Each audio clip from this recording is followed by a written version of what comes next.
임충의 꼬여버린 삶 14-1 청지기 노인네에게 너희들이 내 아들의 병을 낫게 해줄 좋은 묘책을 갖고 있다고 들었다. 너희들이 개교로 아들의 병이 낫기만 한다면 내가 너희 둘을 높은 자리에서 일할 수 있도록 써줄 수도 있다. 고구가 생각지도 않았던 대단한 자리를 줄 수 있다고 하자 부하과 육감은 흥분하여 자기들이 알아서 할 테니 그냥 가만히 보고 계시다가 필요할 때 나오셔서 마무리만 해주시면 된다고 황송해하며 대답합니다. 육겸이 자기들이 생각하고 있는 계책을 조목조목 밝히자 고구는 매우 만족스러운 듯 자기도 힘껏 도울 생각이니 내일 당장 시작하여 일을 빨리 끝내도록 하자고 말했습니다.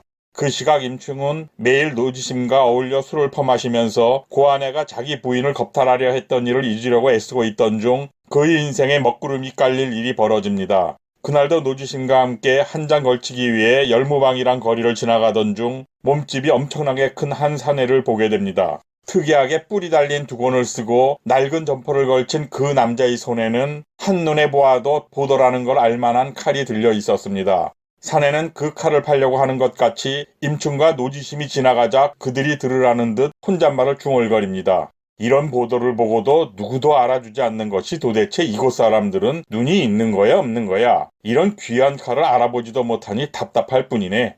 그러나 임충은 자기 부인을 희롱하다 혼쭐이 난 후에 아직도 미련을 버리지 못하고 치근거린 고아내란 놈만을 생각하고 있었기 때문에 그가 하는 말을 듣지 못합니다. 단지 노지심과 계속 이야기를 나누며 가던 길을 가고 있는데 그 사내가 임충을 따라오며 그의 등 뒤에 대고 말했습니다.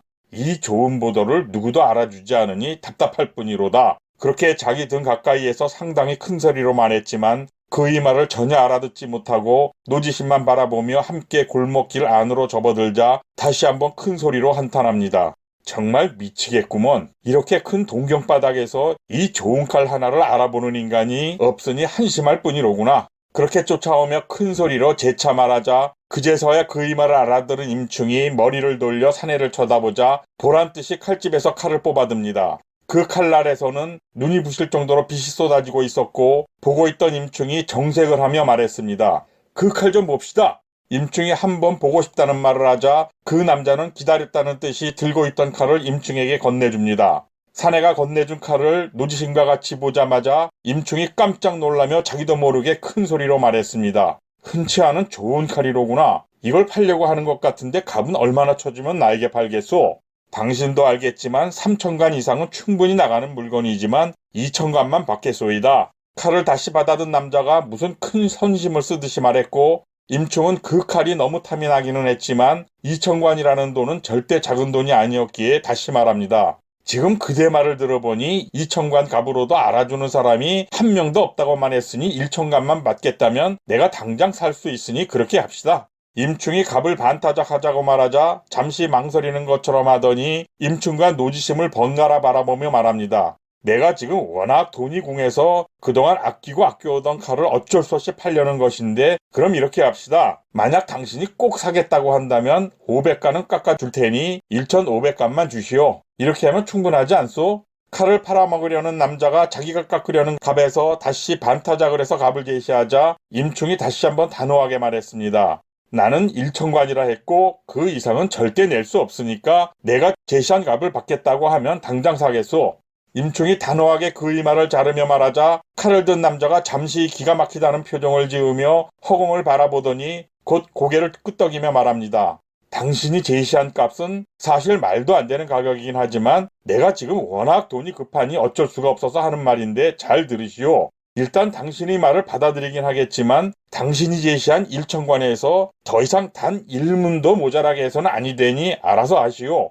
그 사내가 꼬리를 내리고 제시한 값으로 팔겠다고 하자 임충이 집에 가서 돈을 줄 테니 따라오라고 말하며 노지심을 바라보고 말했습니다. 형님, 내가 후딱 가서 이 사람에게 칼값을 치르고 오겠으니 저기 보이는 찻집에서 잠시만 기다려 주십시오. 그럴 게 아니라 나도 마침 가볼 데가 있으니 오늘은 여기서 헤어지고 내일 다시 보자고. 이미 자기가 사려는 칼에 매료되어 거의 제정신이 아닌 임충은 쿨하게 헤어지자고 해주는 노지심에게 고맙다는 말도 잊은 채 집으로 발길을 돌립니다. 몸집이 산만한 칼 가진 사내를 데리고 집에 도착한 임충은 두 말 없이 약속한 칼값인 1천관을 그가 요구한 대로 1문도 빼지 않고 치르며 물었습니다. 그런데 이런 귀한 보도를 어디서 얻으셨소? 임충이 묻자 그는 전혀 숨기려는 기색도 없이 조상들에게서 대대로 물려내려오던 집안 갑오였는데 살림이 어려워져 할 수 없이 팔기 위해 들고 나왔다고 대답합니다. 조상께서는 어떤 분이시길래 임충은 사내가 칼을 팔려는 이유가 조금 이상했는지 고개를 갸우뚱하며 물었지만 그는 만약 말했다가는 목이 날아갈 것이기 때문에 말할 수 없다고 입을 다물었습니다. 사내가 대답을 피하자 더욱 이상하게 생각한 임충이 두세 차례 더 물었지만 그 사람은 끝내 말하지 않고 돈만 챙겨 황급히 집 밖으로 나가 도망치듯 사라집니다.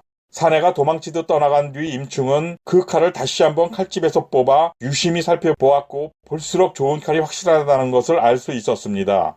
임충이 그 보도를 이리저리 움직이며 살펴보는 가운데 그의 입에서 저절로 감탄사가 흘러나오며 중얼거리듯 말합니다.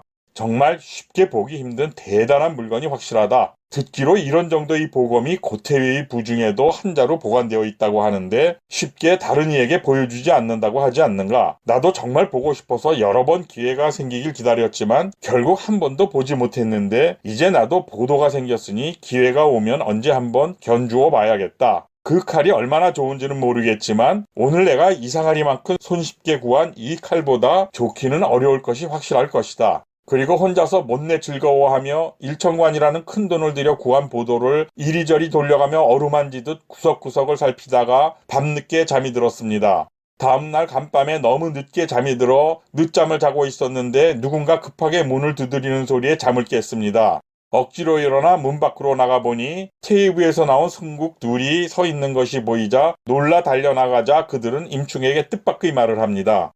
임교두님, 고태위께서 임교두가 좋은 칼을 구했다고 하는데 한번 가져와 보라고 하셨습니다. 태위께서 가지고 계신 보도와 견주어 보고 싶은 것 같으신지 지금 부중에서 기다리고 계시니 어서 갑시다. 승국의 말을 듣고 난 임충이 어리둥절해져 누군지는 모르겠지만 정말 입이 싼 어떤 놈이 벌써 내가 칼을 구한 것을 태위께 말했을까 하고 중얼거렸습니다. 하지만 하늘이 나는 새도 떨어뜨린다는 고태위가 부르니 안 갈 수도 없는 일이니 할 수 없이 옷을 챙겨 입고 새로 산 칼을 들고 그들을 따라 나섰습니다. 집을 나와 한참 두 승국을 따라가던 임충이 그들에게 말합니다. 당신들 테이블에서 왔다고 했소? 나도 테이블을 나가는 사람인데 사람들 얼굴을 모두 다 알고 있지만 당신들은 지금까지 본 적이 없는 초면인데 어찌된 일이요? 임충이 의아해하며 질문을 하자 두 사람은 기다렸다는 뜻이 입을 모아 저희가 최근에 새로 들어온 사람들이라 잘 모르실 겁니다. 라고 대답했습니다. 고안의 놈과의 일 때문에 며칠 동안 부중에 나가지 않았었기 때문에 그들이 하는 말을 듣고 이해가 되지 않았으나 할 말이 없어 그들을 따랐습니다. 그들을 따라가고 있기는 했지만 왠지 예감이 좋지 않았고 사실 칼을 산 것은 노지심 외에는 누구도 알 수 없었는데 태위가 알고 있다는 것이 더욱 이상한 일이 아닌가. 얼마 지나지 않아 테이블에 도착한 임충은 먼저 대청 앞으로 나가 고태위가 나오기를 기다리고 있는데 그를 데려온 두 승국이 그에게 말합니다. 태위님께서는 안쪽 뒤채에 앉아 기다리고 계시니 그리로 가보시지요. 임충이 그 말을 듣고 뒤채로 갔지만 거기에도 태위는 보이지 않았습니다. 할 수 없이 멍하니 서서 고태위가 나오기를 기다리고 있는데 두 승국들이 어디론가 다녀와서는 말합니다. 태위님이 바로 저 뒤쪽에서 교두님이 오기를 기다리고 계시면서 왜 빨리 오지 못하고 이리 늦냐며 성화십니다. 이런 식으로 태위가 기다리고 있다고 말하며 임충을 조금씩 부중 안쪽의 깊숙한 곳으로 끌어들이고 있는 것이었지만 그는 상황을 전혀 눈치채지 못하고 있었습니다. 이런 음모를 알 수 없는 임충은 자신도 모르게 그들에게 이끌려 큰 대문을 3개나 지난 후 한쪽에 푸른 말뚝을 빙 둘러놓은 집 앞에 이르자 두 승국이 다시 말합니다. 교두님, 이곳에서 잠시만 기다리고 계시면 저희들이 가서 곧 태위님께 교두님이 도착해 있다고 말씀드리겠습니다. 그런 말을 남기고 승국이라고 하던 두 명은 어디론가 사라져버립니다. 오늘 방송은 여기서 마무리하며 다음 방송도 오늘 방송에 이어 모략에 걸려들어 억울한 시련을 겪게 되는 임충의 스토리를 테마로 진행합니다. 시청자 여러분의 구독과 좋아요는 콘텐츠 제작에 큰 힘이 됩니다. 지속적인 시청과 참여를 부탁드리며 방송을 마치겠습니다. 대단히 감사합니다.